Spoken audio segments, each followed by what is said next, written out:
all of our committee chairs and representatives, thank you so much for doing this with us. For everyone else, thank you for joining.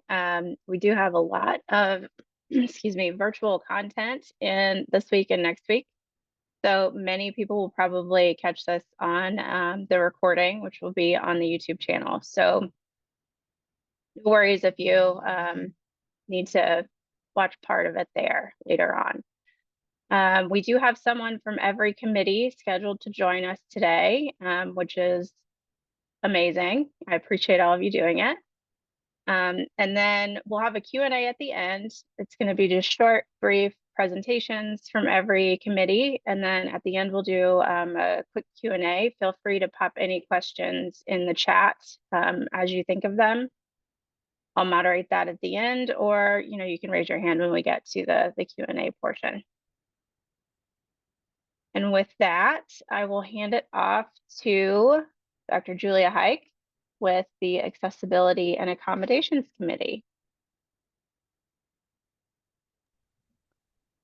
Hi there. Thank you so much for having me today. Thanks for being here. So I'm here representing the Accessibility and Accommodation Committee. And I do have a couple slides to help guide my talking points. So I'm a member of the committee. I have been a member of the committee since its inception.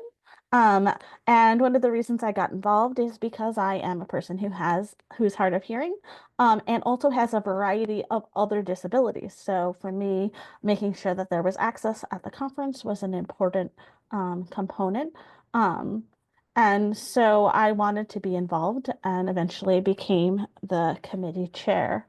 What we do for ARO is we are looking to improve access to all aspects of ARO programming. And part of the way we do that is we look at cutting edge technology, which includes the fact, as I'm sure many of you have noticed, we have both captioning and that's AI captioning and human captioning at all of our talks at ARO. But we also look into other options for technology, so other resources that might be helpful to help people make more accessible posters and presentations. We are also responsible providing access for members with caregiving responsibility. So that includes concerns or things about having the parents' room, things about looking into whether there's the possibility of providing childcare stipends, or we are often asked for on-site caregiving, which we haven't been able to make happen yet, but that's something we talk about. And then just trying to communicate best practices for full inclusion of members, which looks like things like the coffee hour we're having again in a couple hours, where we're giving a coffee hour specifically about how to create accessible presentations that are also good presentations. So some stuff we've recently done that is important is we have availability of online templates and resources that help people make accessible posters, presentations, and transcripts. So as many of you might know, we can upload our posters online and provide transcripts to those posters. And so we have a sample transcript of what makes a good transcript for someone who needs to be using those. Same thing with some basic guidelines around posters and presentations. We also have other external resources, things like colorblind checking websites and things like that, so that you can check or select a colorblind friendly palette. Currently, our student poster blitz posters for the second year in a row are going to be judged for accessibility. The criteria were sent to the students, which helps train them in terms of accessibility. And it also has generated a lot of nice conversation about accessibility at the midwinter meeting. And this year, we're actually going to have our own poster in the poster hall, so that when people do have questions about accessibility based on those ratings or just in general, they can come see us. And we are looking to expand our accessibility of year-round resources and also accessibility for parents. So what do we need people for? Well, we're constantly looking for new members with new perspectives. Initially, the committee was composed would say primarily by people with hearing loss, but now we have a more diverse, slightly more diverse group. Um, and we have some ideas of what we want to do in the future. So of course we need to continue to update and develop our resources and our guidelines for judging accessibility for those poster bits posters, and to do that. But also continuing our communication, so our coffee hour presentations. This would be our second one we're doing this afternoon, so we do them every couple of years. The poster. We're also hoping to have a session on accessibility in science, and we're looking to propose a session on that, so helping find speakers for that and contributing to that. And of course, we're always open to new ideas of how to move things forward. Um, so um, So that tells you a little bit about our committee. If anyone wishes to contact me, we're happy to take on new members at any time. Um, Obviously, a lot of our work leads up to the midwinter meeting, but we do meet year round so that we can do things like prepare for the next year or propose a session for the next midwinter meeting, things like that. Wonderful. Thank you, Dr. Hike. I'm going to put the headquarters email in the chat as well. If anyone has questions that need to be fielded directly by one of the chairs or for one of the chairs or representatives, we can get that over to them for you. All right. Up next, we will hear from the awards committee. Dr. Kent is here. Thank you so much.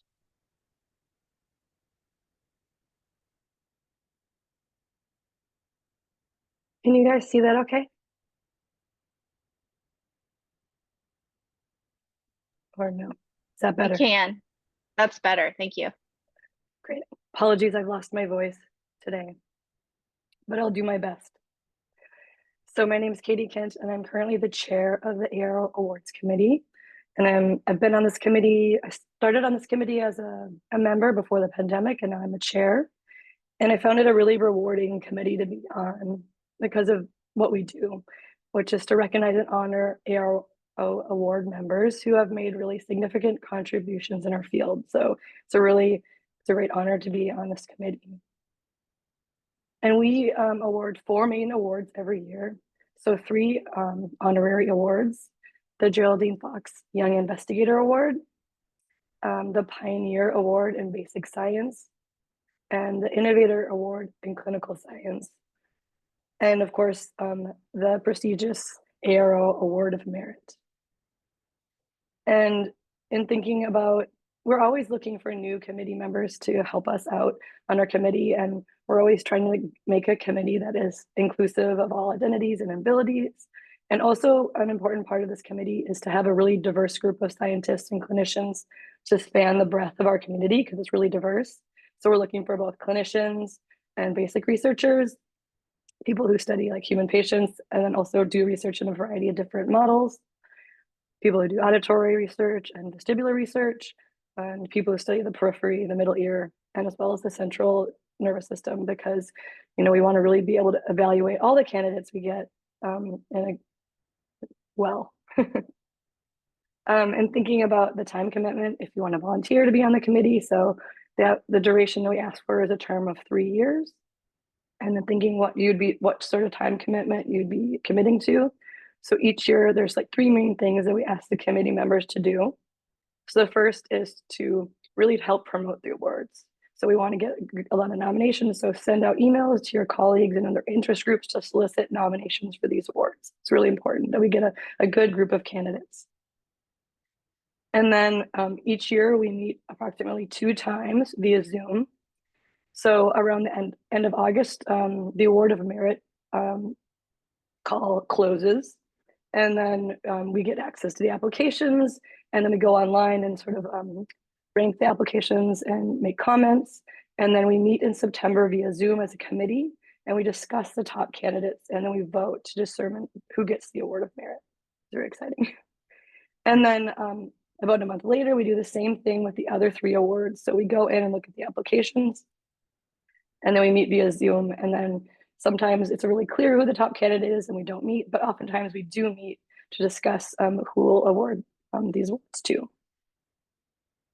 And overall, I've really liked being on this committee. I've met a lot of people I wouldn't have met of otherwise, and it's been a really easy and like rewarding way to be a part of the ARO community. So I highly recommend it. Thanks.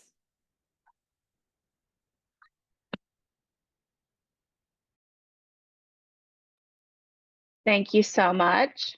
It's important work that all of the committees do, but the awards committee gets to really lift up some of our members, and that's important. Up next, we have Dr. Mike Bull. He's the chair of the communications committee. The little background, Mike might be covering it, but the External Relations Committee was last year absorbed or combined with the Communications Committee. So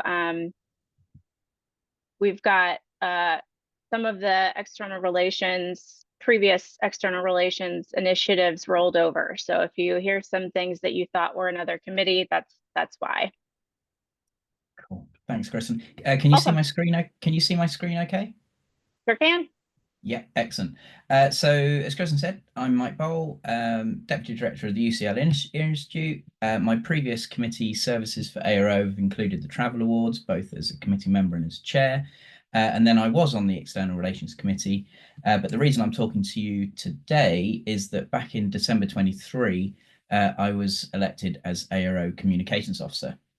So that means that I'm a member of council, but I also am chair of the communications committee, which means that over the last 12 months, I've had the pleasure of working with this group of people, highly motivated group of people on the communications committee. And this is a bit of a change because as well as, I guess, the External Relations Committee so some of these people were from the External Relations Committee, but before the Communications Committee used to be made up of the chairs of the other committees, ARO committee. And so that's something that's changed this year as well. So as Kristen just said, because we've kind of merged both what were the old Communications Committee and ECR committee charges, there are quite a few. So things like developing communication channels with other organizations, building links where we can make advocacy impact, promoting the midwinter meeting to other organizations to try and get them to participate.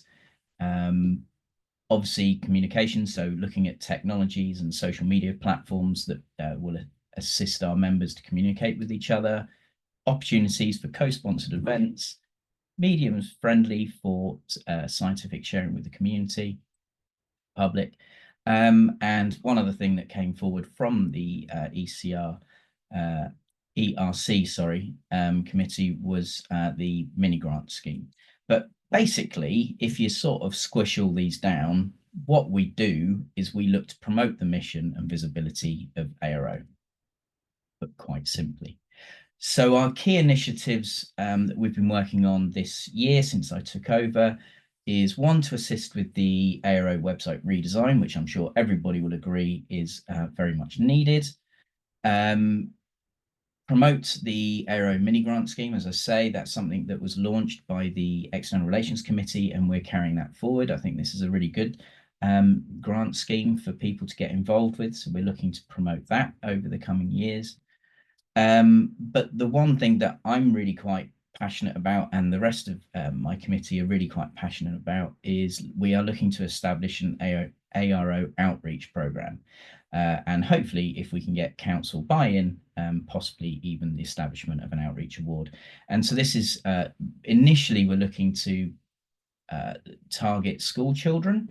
So actually get into schools, mobilize our Sparrow community, make it really easy for them to get out there into their communities to talk about hearing health, talk about noise and hearing to school children, where we think we can make the biggest impact.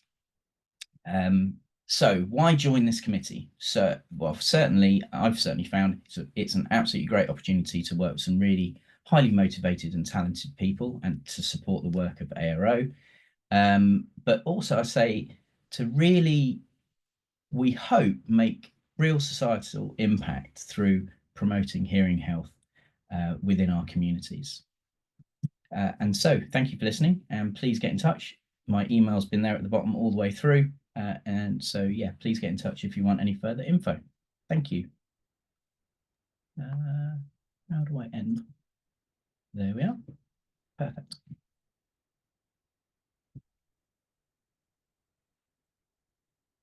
Cool. All right. Thank you so much. Next up, we have the Diversity and Minority Affairs Committee. We have two representatives with us today. The chairs couldn't join us, and we have two active members who volunteered to help us out with this. So I'll let you all take it over. Thank you. Thank you. So thank you all for having us here. As mentioned, none of the chairs could make it. So Marina and I are first year on this committee, but we have both had an incredible time working on different aspects of it. So I'm just gonna share my screen.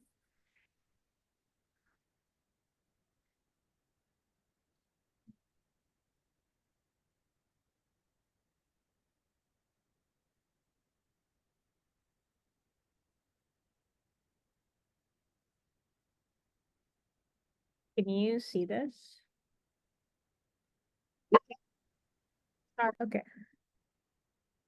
Let me just go back to.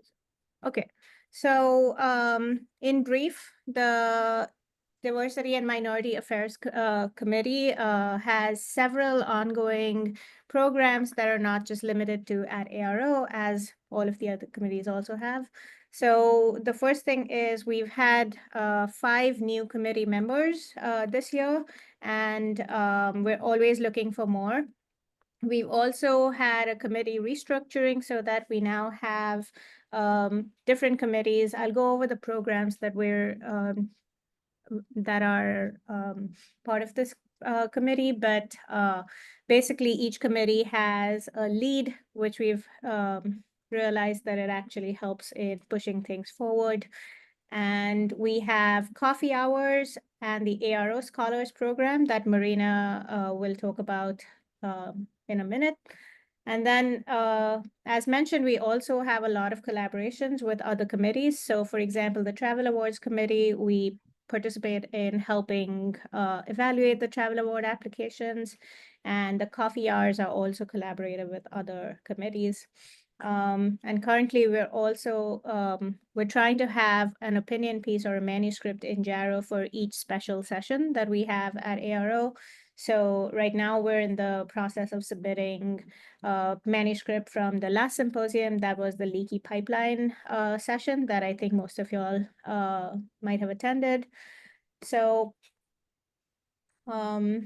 the 2025 special session for ARO is Making History, Celebrating Black Scientists in Otolaryngology, and it has a panel discussion, and we have a post-session mixer. We have a really great lineup of speakers as listed here, and we're hoping that it's as successful as the previous one with the leaky pipeline. Marina, do you want to talk about the coffee hour and scholars?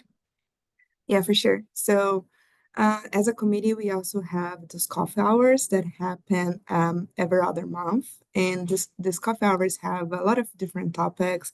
And one of them that we had recently was about how to write a diversity statement for a tenure track position. And all the topics of the coffee hours, they are related with DEI.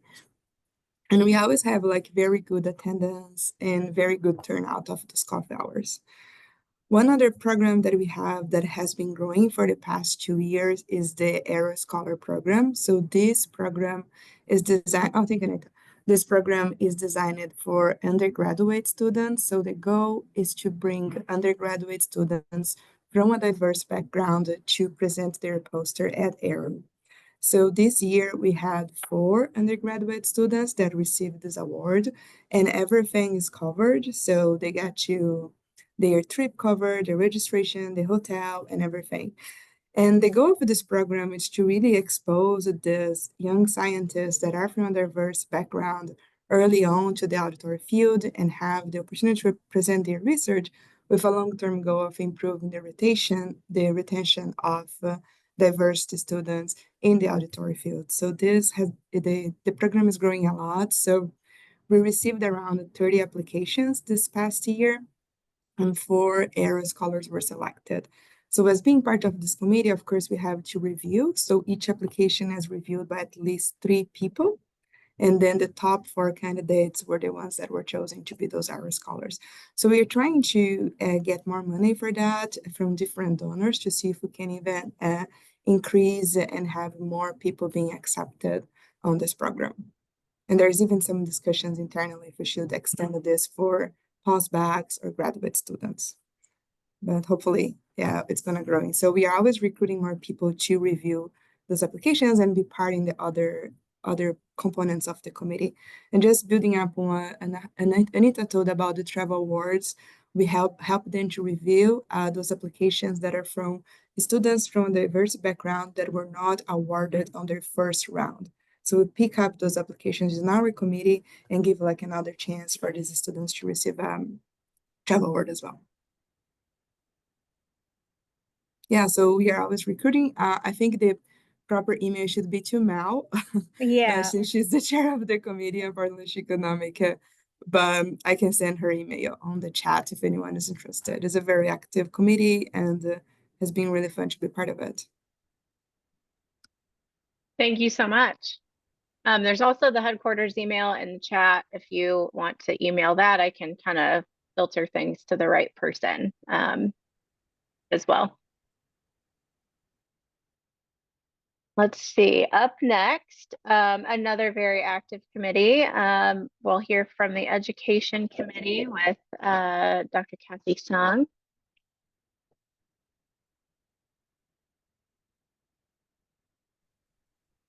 Great. Can you see my slides? Yes, we can. Okay, perfect.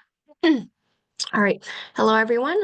My name is Kathy Sung, and I'm currently serving as the chair of the Education Committee. I am excited to share with you the work that we do at the committee, which really began as a virtual learning task force in 2020.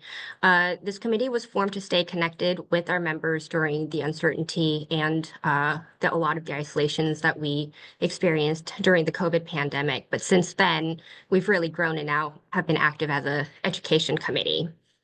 So our committee provides a year-round virtual event or virtual contents that prepare our membership for the ARO midwinter meeting. So our goal is to offer a meaningful educational content that advances knowledge and also fosters collaboration through our initiatives to benefit the ARO community. And for most of our contents are recorded so that it can be made accessible to all of the members. So here, I'd like to share with you our current members of the Education Committee. We really started out with the 3 members on the top and now expanded to 13 members, along with our council liaison, Dr. Sunil Puria, who will also be the president-elect of the 2026 ARO.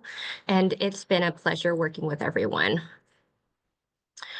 These are all the charges that we have in the Educations Committee. There's a lot, but essentially all of these charges are to really promote the collaboration and sharing of knowledge, advancing knowledge throughout the ARO membership.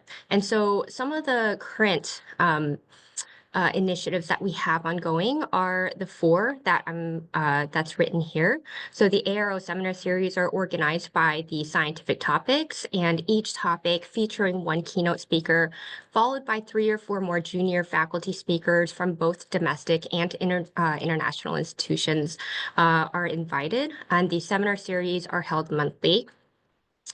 And then we have our coffee hour, which we provide discussions on topics that may be of interest to the ARO community. Recent coffee hour series include topics like reviewing and publishing behind the scenes or visualizing science, a crash course in digital graphics, which was a tutorial about software such as Illustrators or Inkscape.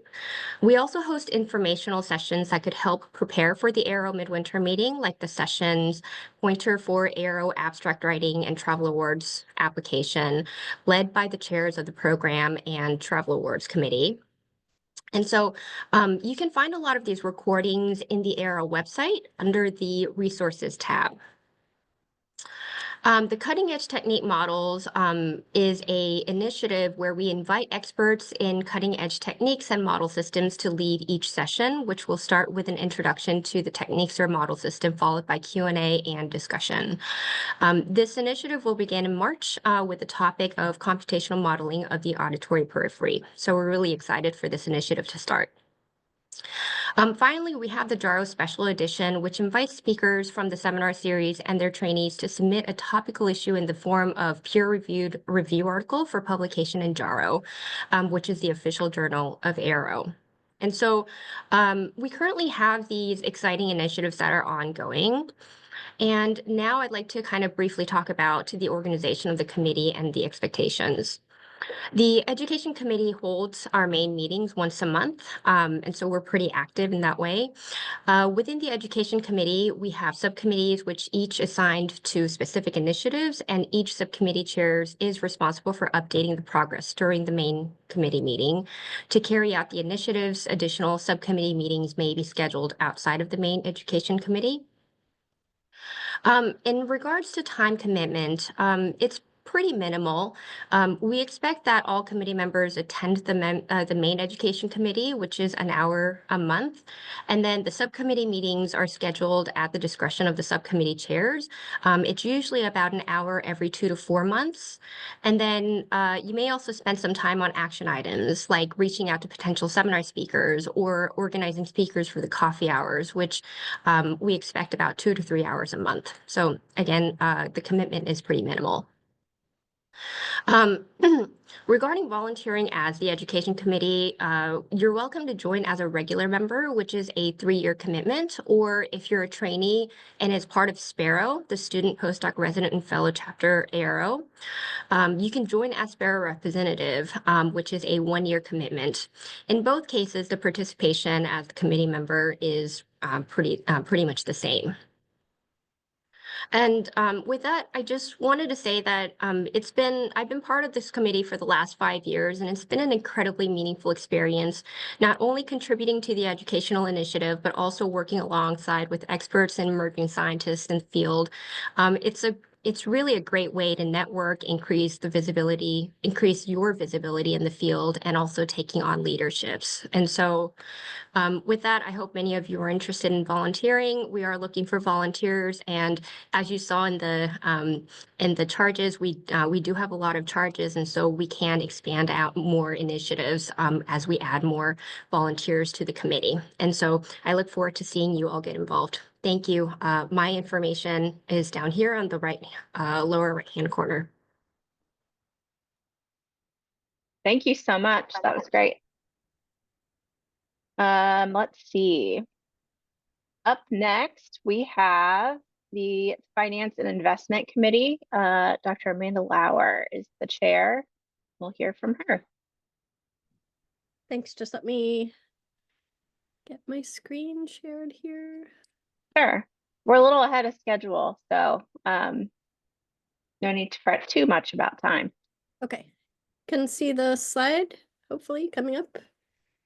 Yes, Good? we can. All right. I'm going to keep this short. I'm the chair, Amanda Lauer of ARO, Finance and Investment Committee. And it's pretty self-explanatory. We monitor ARO's finances and their investment portfolio. And then we make recommendations to council as needed about any changes that might need to happen. We do that via the treasurer, who communicates with council directly and sits on our committee. We can't actually make we don't actually spend the money ourselves, basically. We just keep an eye on things, and it's usually pretty stable. So this is a fairly low-key committee, not very contentious generally. We have a solid footing in that area, and the Parthenon staff really helps to summarize all of the information we need and disseminate that. We occasionally have to create or update policies about investments, but that's only happened once in the 3-ish years that I've been on. And so, it's not really a big time sink, but it's a really good way to dig into how ARO works. If you want to understand an organization, you need to look at the money and how that flows in and out. And it allows you to see what the priorities are and what the limitations are. The biggest thing being the midwinter meeting for ARO as an expense. This is all really good for basically building executive or leadership skills and getting comfortable with understanding income and expense reports and budgets. I joined because I wanted to desensitize myself. I think budget meetings are always kind of stressful when we have them in my department. And so this was a way to get less of a initial, reaction when I start to see the money going in and the money coming out, which if any of you are dealing with grant budgets, is always a difficult situation, right? And so this is an easy way to do that. People are available to guide you through the reports, so it's not like you just have to become an accountant right off the bat, right? And basically all we do are quarterly meetings, plus occasional email replies and document reviews. You get links to the financials every month to view when it's convenient for you. So the time commitment is fairly limited. So it's a good meeting if it's a good committee to do if your time is limited, but an important and essential service to the organization. That's all I've got. Happy to answer questions. Thank you. All right. Dr. Lau, are you here? There you are. Next, we have the Long Range Planning Committee here with us. Dr. Bonnie Lau is the chair, and we'll hear from her. Hi, everyone. I'm gonna just share my slides really quick.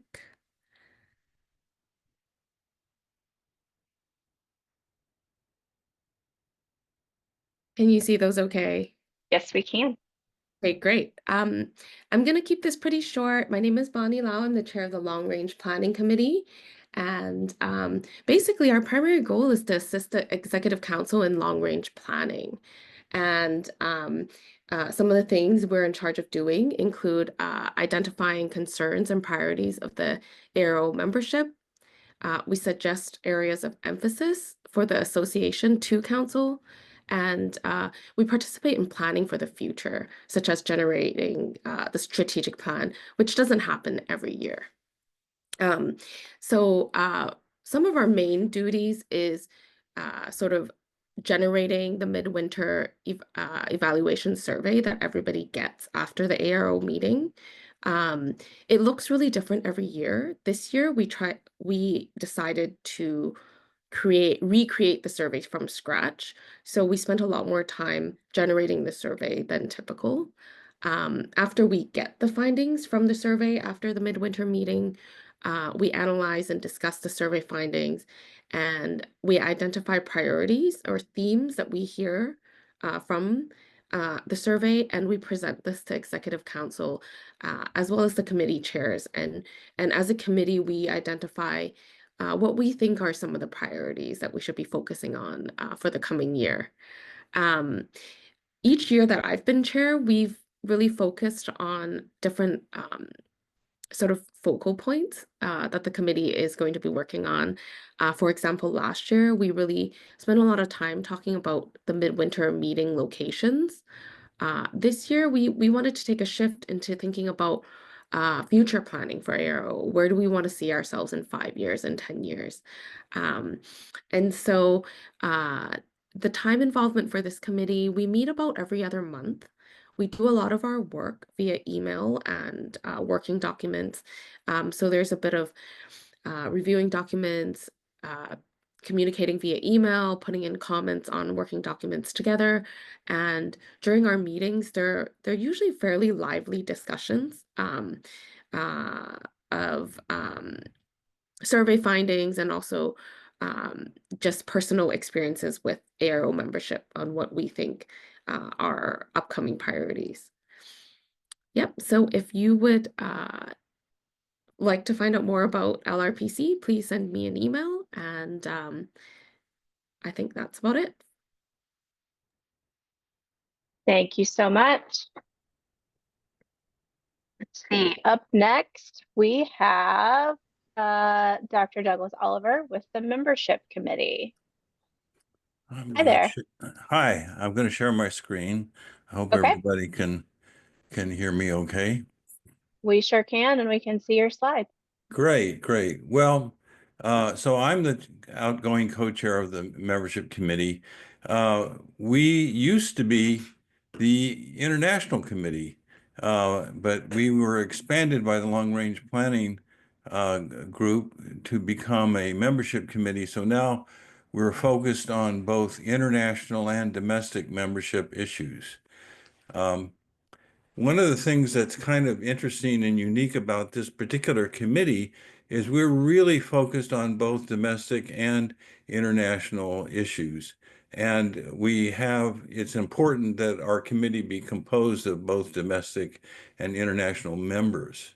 And another thing that's kind of unique is that we have two co-chairs rather than a single chair. One is from the US and one is international. I'm the co-chair from the United States this year.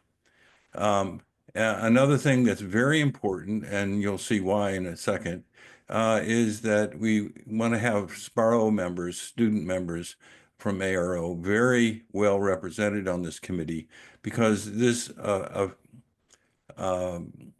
our charges really involve recruiting and maintaining members from young investigators and students. So our primary mission is really, well, we have a lot of charges to do, but I'm just going to summarize them briefly. It really comes down to two different categories. One is to maintain and attract new members to ARO. And this involves especially trying to make it possible for international members to participate. And we also especially want to emphasize the recruitment and the maintenance of young people into our organization.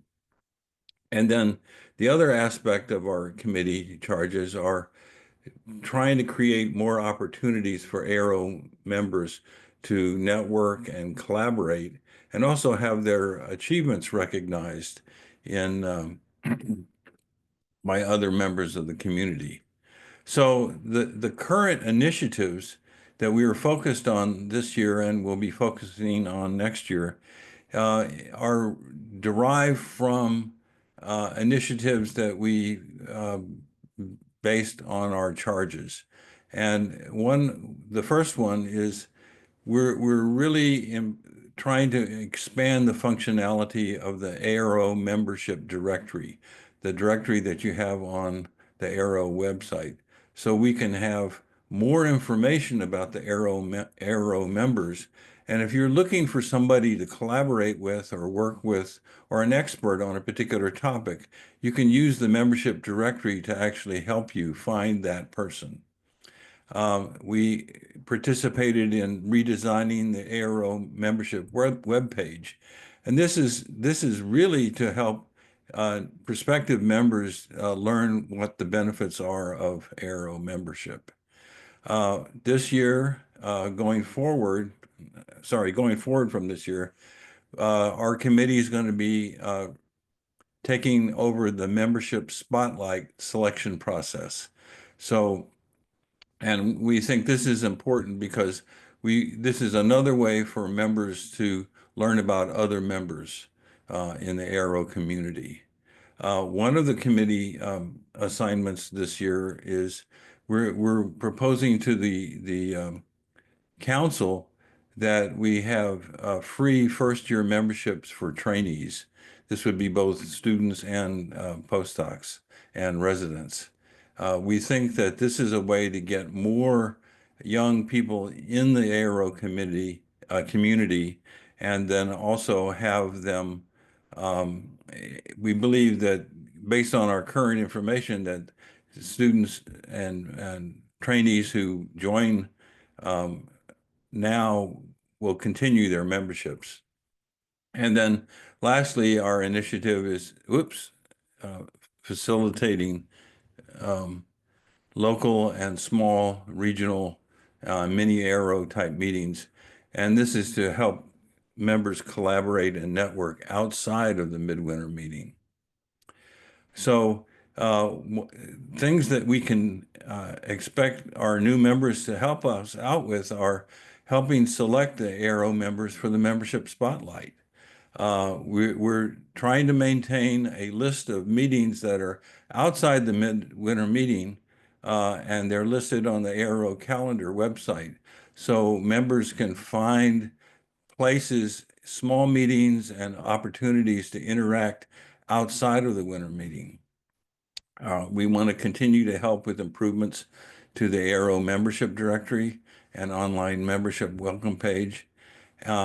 Our committee meets monthly, but we have small task groups which work on some of these projects, and they will meet in between the regular meetings as needed.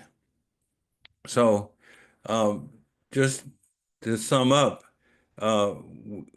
if you join our committee, you can help both the new and the current members benefit from being parts of the ARO community. And these benefits we can work on these benefits so that they exist all year long, not just at the midwinter meeting. So that's it for me. Thank you.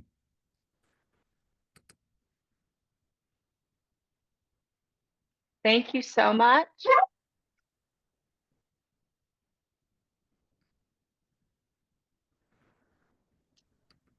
Apologies. Up next, we have Dr. Jeff Holt with the program committee. He is our incoming program committee chair. We'll hear from him.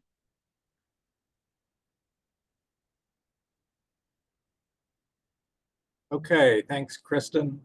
Welcome. Good to see you all. Let's see, I'm still getting my screen organized here. You can see everything, okay? Nope. No, you can't see it. Okay, let me try again. Let's see.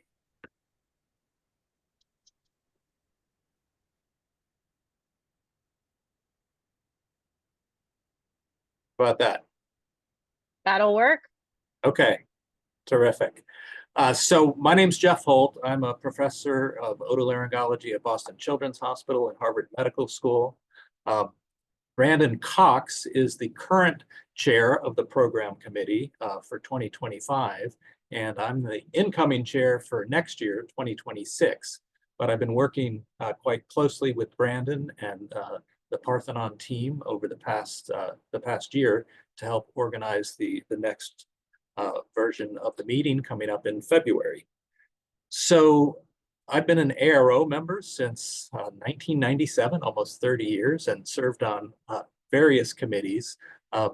This is my second term on the program committee, so I've been familiar with how it progresses and how it evolves over the years, and I'm happy to tell you a little bit about what the committee is up to. So the main responsibility of the committee is for organizing the scientific content of the midwinter meeting. It's a big task, but it's an important task, and it actually allows us as a committee to help shape the meeting and the scientific content that goes into presentations and posters and so forth. Obviously, we're not submitting that except from our own labs, but we can help select some of that is submitted. And so we have 25 members of the committee who are involved in this work. The things that we primarily focus on organizing are the symposia, and this also depends on submissions that come from the ARO membership. We get a range of different symposia in terms of topics.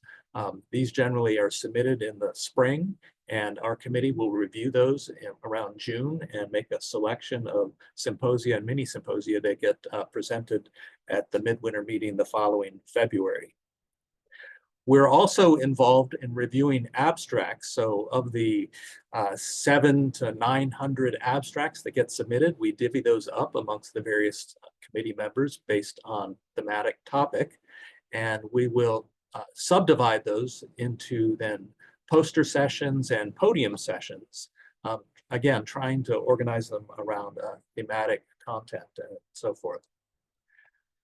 For the podium sessions, we'll be involved with organizing those, trying to organize a lineup that makes sense, inviting moderators to participate, and so forth.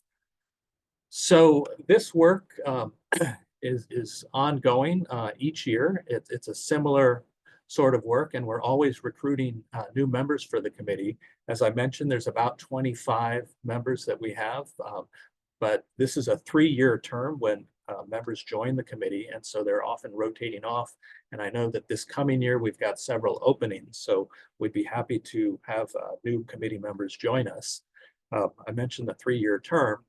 The time commitment is, I guess it's heaviest around June, July when we review those symposia, and then again in October when we review abstracts. So there is some time that is needed you need to set aside in your schedule to spend time with these reviews, but it's not overly burdensome. I think it's a manageable time commitment. We are looking for a diverse range of expertise. We want to represent the entire range of the ARO membership on this committee. And so that's also a big task to represent everybody within a group of 25, but I think we can do that fairly well. And we want to get a diverse level of career. So we want folks who are new assistant professors all the way up through senior professors. It's great to have that input and perspective coming from lots of different levels. So that's really all I'm going to say about it. I've got contact information for Brandon, the current chair, and myself. And, this is a great committee to be involved with. If you want to help shape how the midwinter meeting goes, it's really a fun one to be involved with. It also gives you a chance to get a preview of what's coming up with the next meeting because you get to see everything that's been submitted. So I'll end there and turn it back over to Kristen. Thanks so much. All right.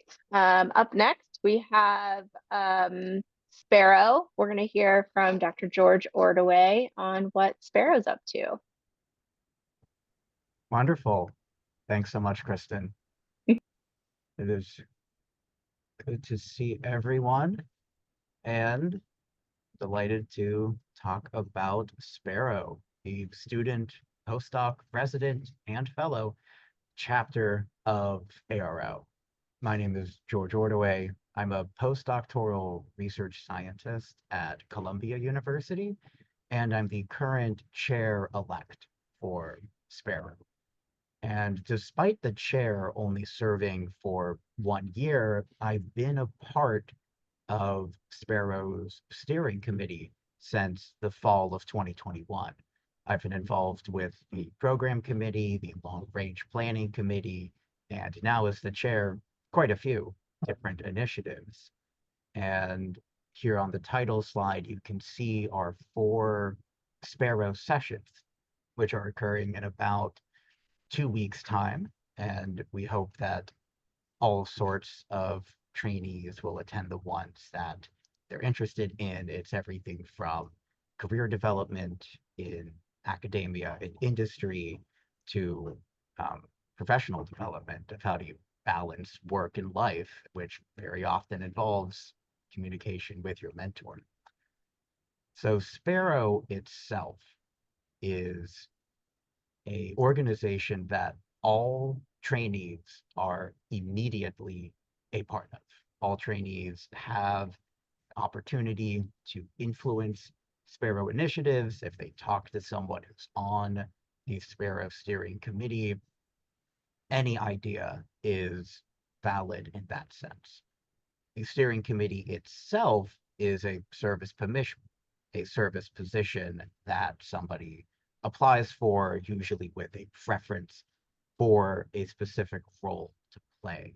But the Sparrow Steering Committee and the organization at whole has one unifying purpose of supporting trainees. And so there is the career aspect of support by offering those Sparrow sessions in work-life balance, in grant writing, and in really any topic that will come up in the scientific career. Over the years, there's almost always been a careers in academia, careers in industry, because those are always relevant topics. But the topics for these Sparrow sessions are not necessarily set in stone. In addition to supporting the career of our students and postdocs, we also provide an amazing amount of networking support, both in the opportunities that members of the steering committee have, where they get to be interacting with the ARO committees and ARO council itself and really shaping the mission of the entire organization, but also in what we offer all students and postdocs year round and during the midwinter meeting.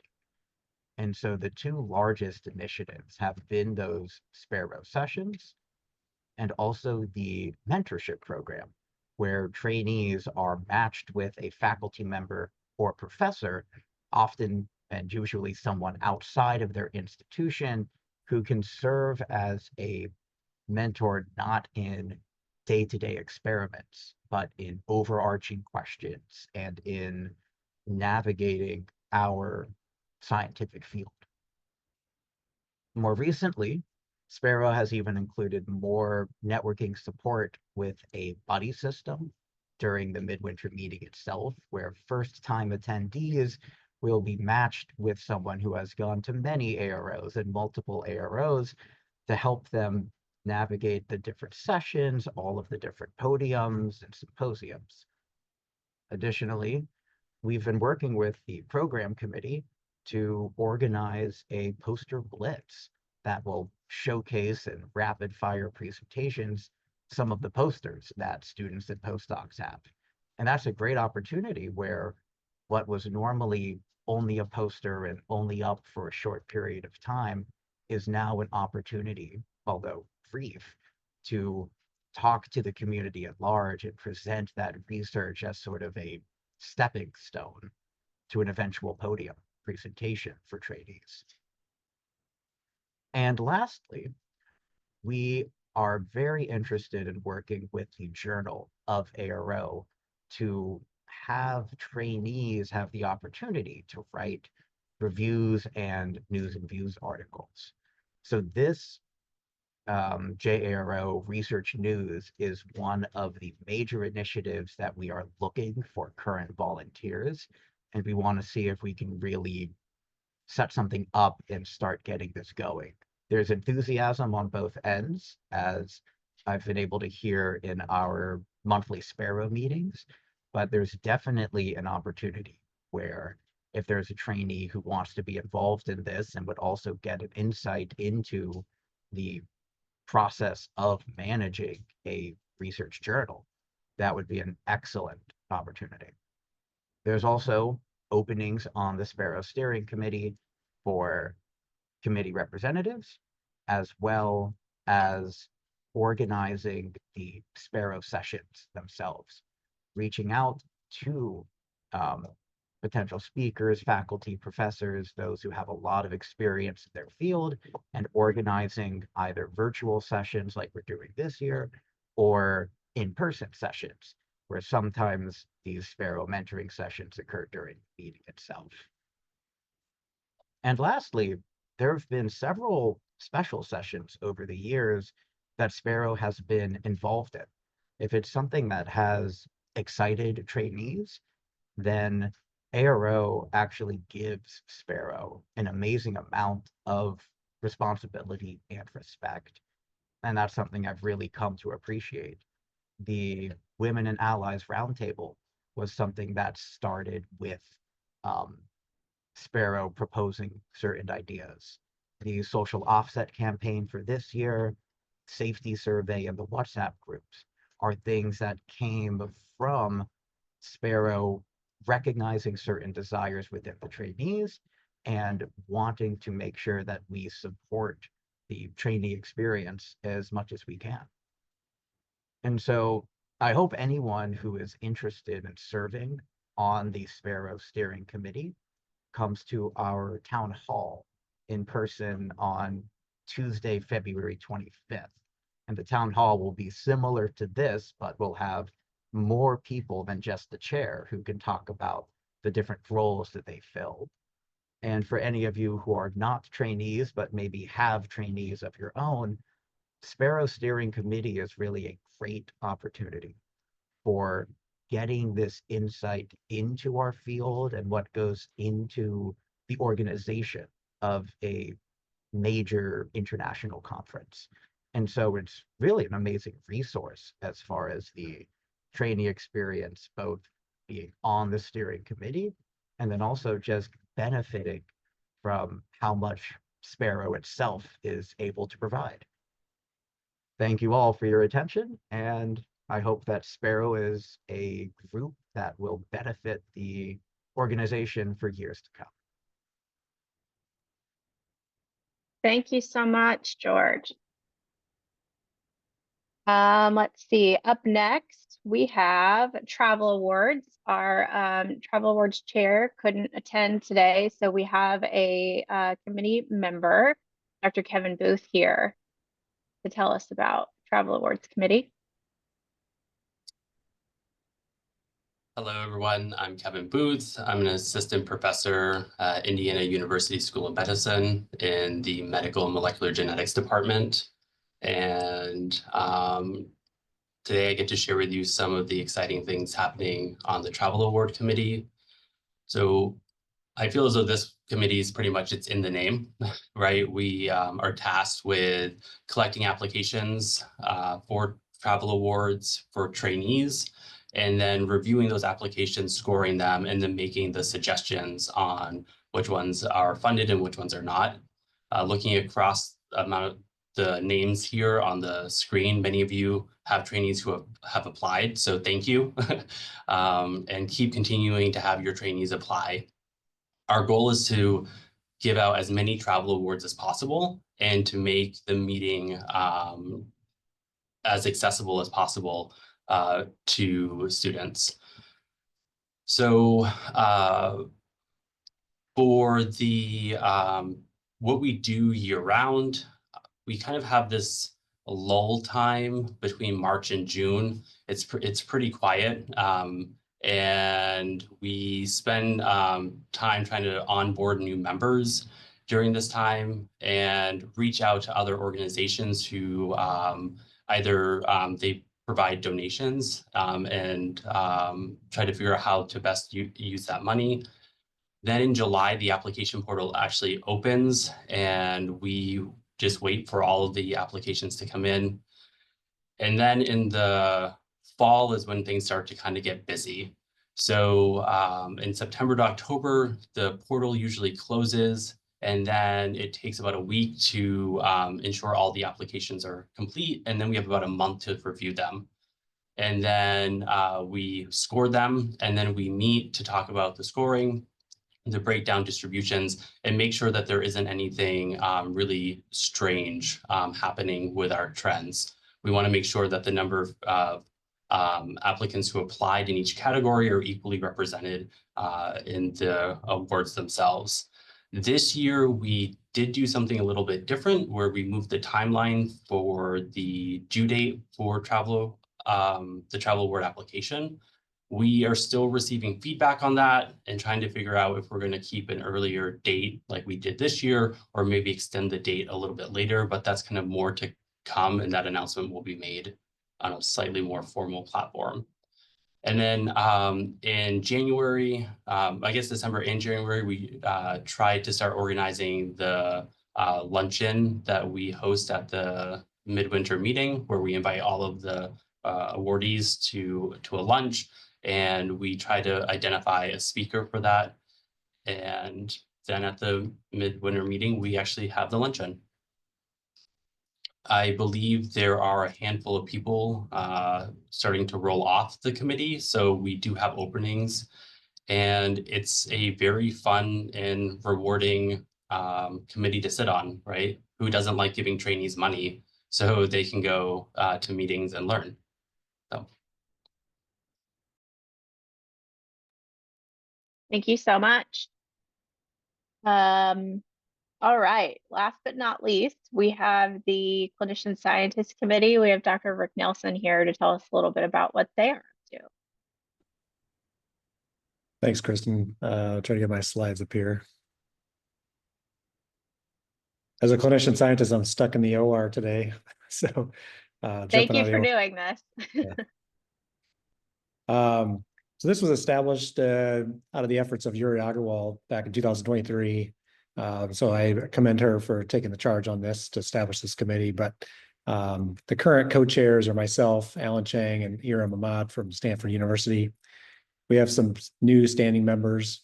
But really what the point I want to make is that it's not just physicians, that we want to have audiologists, speech pathologists, geneticists, anybody who does sort of clinical work with patients and also does research in the auditory or ENT field. We want to engage those individuals because obviously we have sort of dual roles, and we want to support those clinician scientists.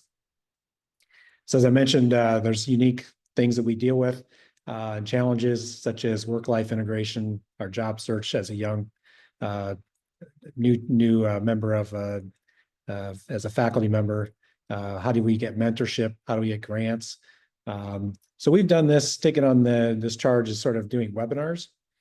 So we've done 3 or 4 webinars now, and this is just a couple of the topics we've done, such as getting a job, landing your first R1, or doing that KDAR transition.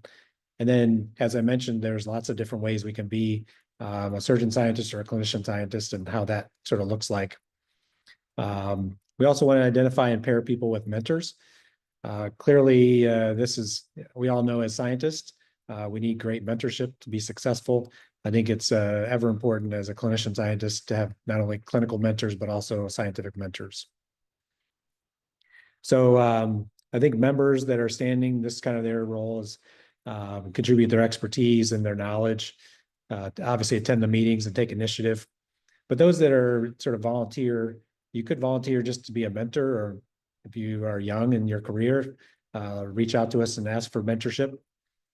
And then provide us with topics that you want to hear about so that we can put those on a webinar and get great panelists to discuss those things. And then also we want to establish a network so we can have your contact information. We're going to have a gathering at the ARO meeting after the award of merit. So keep an eye out for that. So we can have a gathering of the clinician scientists with some food, some drinks. So pay attention for that. So if this is our contact information again, so if you want to reach out to us, get involved with this committee, we're happy to have you. Thank you so much. That concludes all of our committee presentations. We have time for a couple questions if anybody has any in particular. I can start off with one.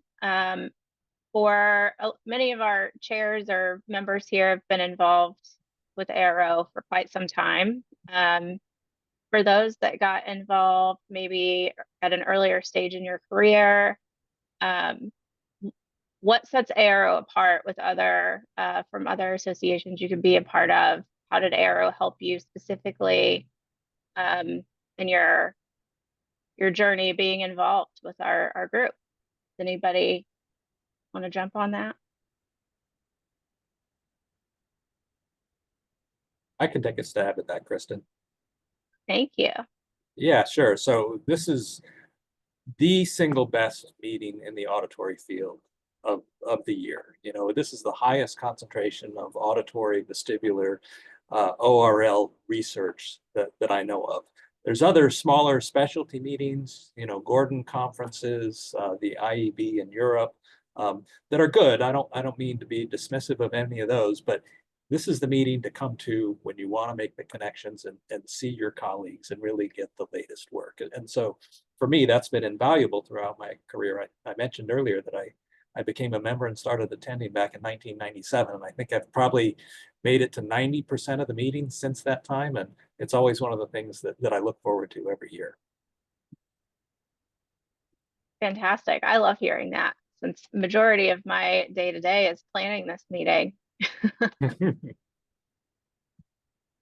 Does anybody want to mention any, specific way that you maybe got involved or participated in ARO that helped you outside of the midwinter meeting, participating in a committee or, of maybe how reviewing applications for something for ARO helped you?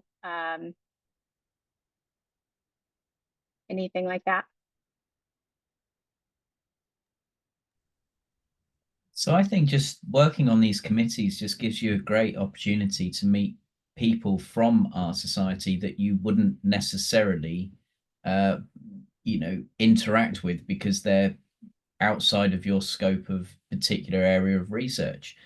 So it does, I hate to say it's a networking opportunity because I just think that, makes me cringe, the word networking, but it is a great opportunity to meet people in a productive way. And so, yeah, I mean, having worked on the Travel Awards and then chaired that, and then on the External Relations, and now on the Communications Committee, I think it's just a great opportunity to meet like-minded people, perhaps get ideas for your own research from them. You bounce ideas around, and I think it's just a great opportunity to work on if you get the opportunity, and obviously we're always looking for people to step up and take on responsibility.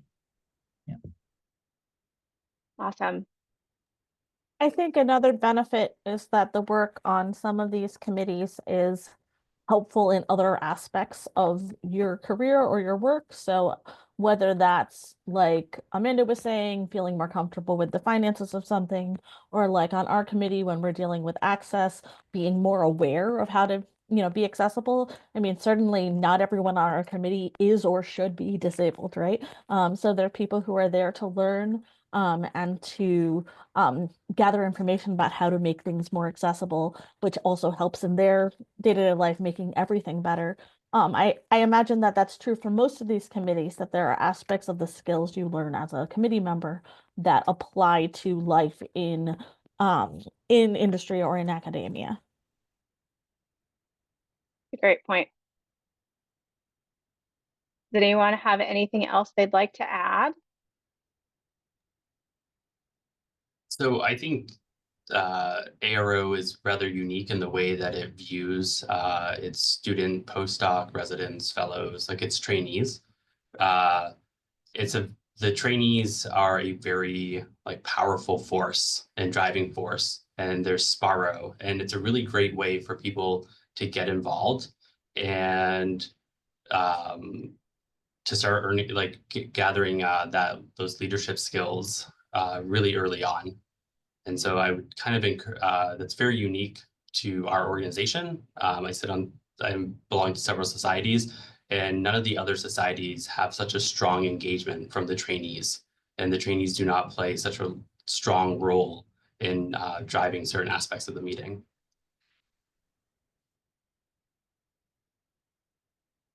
Very true. Sparrow, all but a couple of our committees have to have a Sparrow representative, and that's because the student perspective is very important to ARO and always has been. So nothing happens without our trainees being part of the conversation, which I think it is unique. All right. If no one else has anything to add, I'll just note again that this is recorded, has been recorded. So we will post that on the ARO YouTube channel as soon as possible. And any questions, you can email to headquarters@aro.org. Keep an eye out for emails. The call for volunteers is open. Information on that is on the website. And we look forward to seeing all of your applications come in. Thanks everyone for being here today. Thanks everyone. Thank you. Bye-bye.